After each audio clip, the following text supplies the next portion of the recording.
For several years, John Gray, council president, led discussion about a name change for our council. In 1965, the executive board approved the name change to Cascade Pacific Council. The first council wood badge was held in 1966 and continues to this day to be an inspiring training experience for our scouting leaders. In 1966, the council serviced 15 counties in 2 states, 10,000 volunteers, a 24-member executive staff, and a 21-member clerical and ranger staff. Our annual budget was $332,000. The camping opportunities continued to grow during the 60s. A stretch of property along Butte Creek was purchased. Camp Cooper got a dining hall. Camp Clark was dedicated in 1969, including a dining hall and swimming pool. White River Lodge was built with a $15,000 challenge gift from Aubrey Watzik. In 1972, a statue known as the Scout was commissioned in front of the Scout Service Center, donated from former council president Zenon Hansen.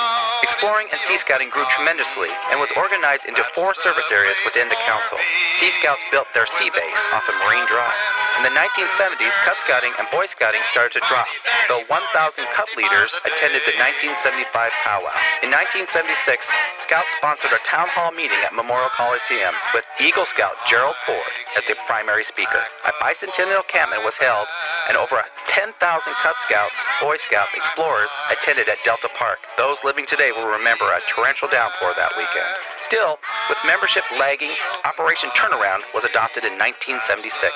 CPC was recognized as the #1 metropolitan council in the country. In 1977, Guy Miller retired, and Al Hughes became our 4th Scout executive. This year began the donation of a Scout house each year. A house was built and then sold in the name of Scouting.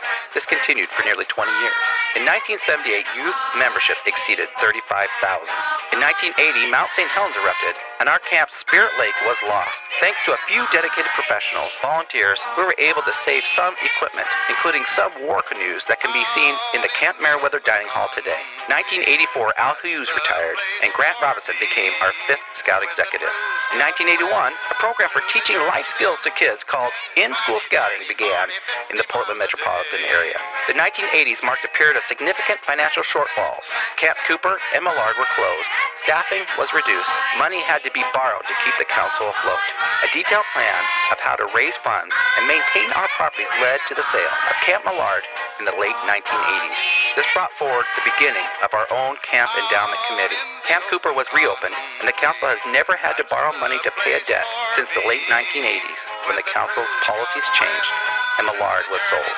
In 1988, Douglas Smith became our 6th Scout executive.